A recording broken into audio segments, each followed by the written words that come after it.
సంక్రాంతి పండుగ సంబరాలు ఒడిచిపోయినాయి గాని చిరంజీవి ఫ్యాన్స్ కు మొన్నటి నుంచి అస్సలైన సంబరాలు చాలైనాయి. దేశంలోనే రెండో పెద్ద పురస్కారమైన పద్మవిభూషణ్ వచ్చే వరకల్లా అట్లుంటది మరి ఆ మెగాస్టార్ తోని అనుకుంటా సోషల్ మీడియాల కామెంట్లు కంగ్రాచులేషన్స్ పోస్ట్లతోని మోత మోగిస్తుర్రు. ఇంకో దిక్కు సినిమా హీరోలు సెలబ్రిటీలు కూడా చిరు ఇంటికి పోయి బొకేలిచ్చి శాల్వాలు కప్పి సన్మానాలు చేసి ఫోటోలు దిగిపోతుర్రు. ఈ గీడున్నోళ్ళంటే ఏదో ఓతీల అభిమానం చూయించుకుంటా అన్నయ్య అనుకుంటా అలుముకుంటారు. మరి బయట దేశంలో కూడా బానే మంది ఫ్యాన్స్ ఉంటారు కదా ఎండితెర ఇంద్రసేనునికి. వాళ్ళు కూడా చిరు అంటే ఎంత పాయరమో చూయిద్దామని గీ ఉపాయం చేసిరు.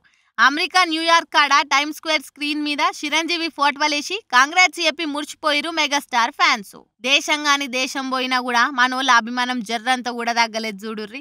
మరి చిన్నప్పటి నుంచి చిరు సినిమాలు చూసుకుంటా ఆయన పాటలకు స్టెప్పులు వేసుకుంటా టాకీస్ల కాడ టికెట్ల కోసం కొట్లాడుకుంటా పెరిగినోళ్ళు ఎంతమంది లేరు. అందుకే ఖండాలు దాటిపోయినా గానీ గ్యాంగ్ లీడర్ మీద ఉన్న అభిమానాన్ని మర్చిపోలేకుట గిట్లా చూయించారు.